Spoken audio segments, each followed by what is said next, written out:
अस्सलाम वालेकुम जी, welcome to another video. दोस्तों, आज की वीडियो में भी मेरे पास आप लोगों के लिए काफ़ी इंटरेस्टिंग अपडेट्स हैं। जिस तरह से कल मैंने आप लोगों को कहा था कि आईसीसी इवेंट्स ऑपरेशन के जो मैनेजर्स आए हैं उन्होंने कदाफी स्टेडियम लाहौर का दौरा किया है और तमाम तर इंतजामात का जायजा लिया है। इससे पहले कल नेशनल स्टेडियम कराची का इन दोनों ने दौरा किया। वहाँ पे स्टैंड्स, मेन बिल्डिंग में ड्रेसिंग रूम, टेलीविजन रूम्स और चेयरमैन बॉक्सेस, स्कोरबोर्ड, शोरबोर्ड सब कुछ स्टेडियम में देख के आज उन्होंने जाना था कदाफी स्टेडियम लाहौर। आज कदाफी स्टेडियम लाहौर के इंतजामात का भी जायजा ले लिया है उन लोगों ने। हमारे जो चीफ ऑफिसर है सलमान नसीर, वो उनको गाइड कर रहे होते हैं कि ये हमारा स्टैंड है, ये हमारा रूफ है, यहाँ मेन बिल्डिंग है, ये पेविलियन हो गया, जो जो सिस्टम्स वहाँ पे चल रहे होते हैं तो आईसीसी वालों को दे रहे होते हैं। लेकिन ये तो सब कुछ उनको पता होता है भाई, वो हाई फाई स्टेडियम्स देख के आए होते हैं। लेकिन खैर अब इतना दूर से आए हैं दौरा करने के लिए तो कैमरे भी लगे हुए हैं वहाँ पे, थोड़ा सा हाथ शाथ तो हिलाएंगे ना कि ये है, फलाना है, ढिमकाना है, ताकि पता चले कि वाकई में ये लोग जो है ना एनालिसिस कर रहे हैं, स्टेडियम को देख रहे हैं कि क्या क्या वहाँ पे कमी है, क्या क्या चीज़ें पूरी होनी है। लेकिन चलो ये अच्छी बात है कि ऊपर हेलीकॉप्टर से बिठा के इनको स्टेडियम का व्यू नहीं दिखाया कि भाई ये हमारा रूफ है 90s का जो कि अब तक पड़ा हुआ है और ये देखो भाई ये हमारा सेकंड स्टेडियम है जो कि आईसीसी चैंपियंस ट्रॉफी को होस्ट करेगा। तो चलो शुक्र है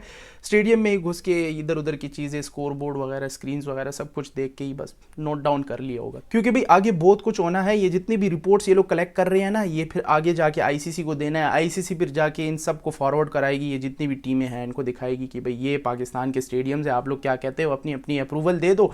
तो फिर हम जाके आगे पीसीबी चेयरमैन मोहसिन नकवी को लेटर भेज देंगे कि भाई ठीक है, सारी टीमें एग्री हैं, हमारे आपके हाँ आईसीसी चैंपियंस ट्रॉफी आप होस्ट कर सकते हो। लेकिन जो इंडिया का इशू है ये फिर बन सकता है, जिस तरह से एशिया कप में बीसीसीआई ने बनाया था, लेकिन वो एशियन कप था तो इस बार आईसीसी का इवेंट है तो आईसीसी बीच में आके जो है ना दोनों को कहेगी कि भाई खबरदार अगर तुम लोगों ने आपस में कोई चपड़ की, तुम दोनों ने अपने अपने मुंह बंद रखने हैं। पाकिस्तान होस्ट है, पाकिस्तान के पास राइट्स हैं कि वो यहाँ पे मैचेस होस्ट कराए। अगर तुम लोगों को इशू है, नहीं आते, सिक्योरिटी वगैरह जो बहाने करते हो, तो वो तुम लोग का अपना हेडेक है, नहीं आना तो ना हो, लेकिन मैचेस यहाँ पाकिस्तान में कराएंगे। मोहसिन नकवी उसको चाहे क्रिकेट का पता हो या ना हो, लेकिन आगे जो पॉलिटिकल इश्यूज आएंगे तो मेरे ख्याल से वो उसको अच्छे से सॉल्व कर पाएंगे, क्योंकि खुद भी वो पॉलिटिकल बंदा है, उसको पता होगा कि किस तरह से चीज़ों को हैंडल करना है, किस तरह से टीमों को बुलाना है पाकिस्तान में अगर लेट से कोई इशू आ जाता है। तो गवर्नमेंट साइड से जो भी मसले मसाइल आएंगे, चाहे खासकर बीसीसीआई की तरफ से जो भी हो, तो वो उसको अच्छे से हैंडल कर लेगा। अभी जो आईसीसी ने ये 2 बंदे भेजे हैं, इनको आपने सिर्फ रिपोर्ट करके कन्विंस तो करना होगा ना आईसीसी को कि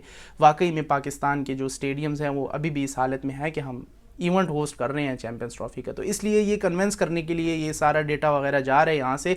उसके बाद फिर न्यूजीलैंड की सीरीज़ होगी तो मोहसिन नकवी भाई सबको कहेंगे कि अब लग जाओ अपग्रेडेशन के लिए काम पे। तो इन तीनों स्टेडियम्स के इंतजामात का जायज़ा लेने का मकसद ही ज़्यादातर यही है कि आईसीसी को जाके ये देखना है कि ये इंटरनेशनल स्टैंडर्ड्स के जो जो चीज़ें हैं, रिक्वायरमेंट्स हैं, उन पे फुलफिल हो रहा है कि नहीं। यानी ये तीनों स्टेडियम्स आईसीसी इस इवेंट को सक्सेसफुली होस्ट कर पाएगा कि नहीं। तो हेड कोचेस की तलाश में एक और बंदा मिल चुका है पीसीबी को, जो ल्यूक रोंकी नाम से पहचाना जाता है। न्यूजीलैंड का फॉर्मर क्रिकेटर है और कोच भी है। तो इसको भी रिक्वेस्ट भेज दी गई है कि आप आए हमारी टीम को संभालें। तो उनकी तरफ से अभी जवाब तो नहीं आया, उन्होंने टाइम दिया कि मुझे थोड़ा सा टाइम दे दें, फिर मैं आपको बता दूंगा कि मैंने आना है या नहीं। इससे पहले आपको याद है कि वाटसन और जो डैरन सैमी है इनको भी बताया गया था, लेकिन इन्होंने साफ साफ इनकार कर दिया था कि भाई हमने पाकिस्तानी टीम को संभालना नहीं है, तुम जानो तुम्हारा काम जाने। लेकिन अब ये तीसरा बंदा आ चुका है ल्यूक रोंकी, जिसको अभी प्रपोजल वगैरह जो है भेज दी गई है। तो अब देखते हैं उसकी तरफ से क्या रिस्पॉन्स आता है। दूसरी तरफ कप्तान को लेके भी लोग सोच रहे हैं कि कप्तान कौन बनाएंगे, क्योंकि कप्तान भी एक तरह से बैकबोन है। तो कप्तानी को लेके 3 नाम मैं अपनी तरफ से आपको बता रहा हूं, या तो शादाब खान, या तो शाहीन अफरीदी और या तो आपके मोहम्मद रिजवान। इन तीनों में से कोई एक बनने जा रहा है आपका कप्तान। अब आप लोग किंग बाबर का सोच रहे होंगे, तो बाबर आजम ने ऑलरेडी आपको पता है कि कप्तानी की हुई थी, और मोहम्मद आमिर और बाबर आजम के दरमियान भी आपस में कुछ इस तरह से क्लैशेस वगैरह पास्ट में आप लोगों को पता होगा कि क्या कुछ हो रहा है आपस में। तो इस वजह से भाई अब बाबर आजम की तरफ से मुझे तो कोई सीन नहीं नजर आ रहा। एक वजह ये है और दूसरी ये कि वो मूड में ही नहीं नजर आ रहे। स्टैट्स उसके ऊपर जा रहे हैं और प्लेयर रहते हुए काफी खुश नजर आ रहे हैं, तो कप्तानी की मूड में वो नहीं है बाबर आजम। बाकी आप लोग क्या कहते हैं कमेंट सेक्शन में मुझे बता देना। खैर यार, इसके साथ साथ बीसीसीआई ने एक और टेक्नोलॉजी निकाल दी है कंप्यूटराइज, जिसको हॉक आई कहते हैं। आपको पता है कि हॉक आई जो जब एलबीडब्ल्यू हो जाता है उसके बाद से जब टीवी डायरेक्टर की तरफ, अंपायर की तरफ चला जाता है रिव्यू, तो उसमें जो बॉल का जो एक्चुअल मोमेंटम होता है उसको कैप्चर कर दिया जाता है पीछे के बाद से, तो वो होता है हॉक आई का कमाल। हॉक आई आपका कंप्यूटराइज ऑपरेटर होता है जिसको फीड किया जाता है। तो इन लोगों ने टेक्नोलॉजी कुछ इस तरह निकाली है कि जो वेस्ट हाइट नो बॉल की कंट्रोवर्सी आजकल क्रिकेट पे चल रही है, सारा मैच का मजा बीच में खराब कर देता है। अगर आपने अक्सर देखा होगा, खासकर कोहली जो इशारे करता रहता है एम्पायर से, तो डिसीजन वैसे लिया नहीं जाता इस तरह से नो बॉल वेस्ट हाइट को देख के। चलो प्लेयर्स की हाइट का मसला एक तरफ पे है, दूसरी तरफ पे ये कि क्रीज से ज्यादातर कोई प्लेयर ज्यादा आगे निकला होता है, उसके बाद से शॉट खेली होती है, तो उसमें फिर ये लोग देखते हैं कि यार क्रीज से ज्यादा आगे आए हुए हैं तो फिर नो बॉल नहीं देते। तो इसमें काफी डिसीजन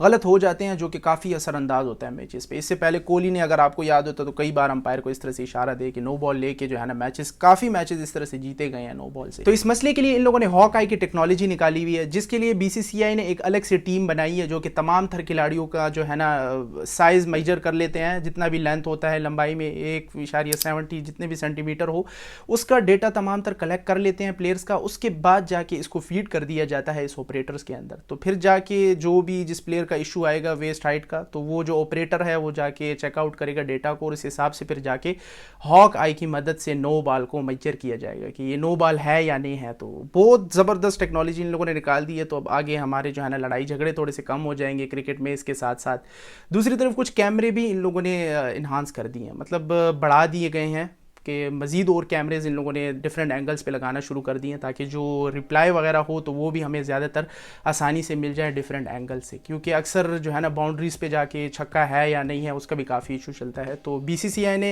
अभी इसी रवां साल जो IPL चल रहा है आपका, इसमें ये टेक्नोलॉजी ईजाद कर दी है। तो स्टेडियम्स के साथ साथ इंटरनेशनल क्रिकेट में भी आपकी इस तरह से अपडेट्स एंड अपग्रेडेशंस वगैरह हो रही हैं। खैर यार, दूसरी तरफ आपको बताता चलूँ कि नवंबर में पाकिस्तान ने जाके दौरा करना है ऑस्ट्रेलिया का। ऑस्ट्रेलिया के साथ हमारी सीरीज होने जा रही है, 3 ODI और 3 T20 मैचेस की सीरीज हम खेलने जा रहे हैं। 4 नवंबर से मेरे ख्याल से पहले ODI की सीरीज शुरू होगी और उसके बाद से फिर T20 सीरीज हमारी शुरू होगी।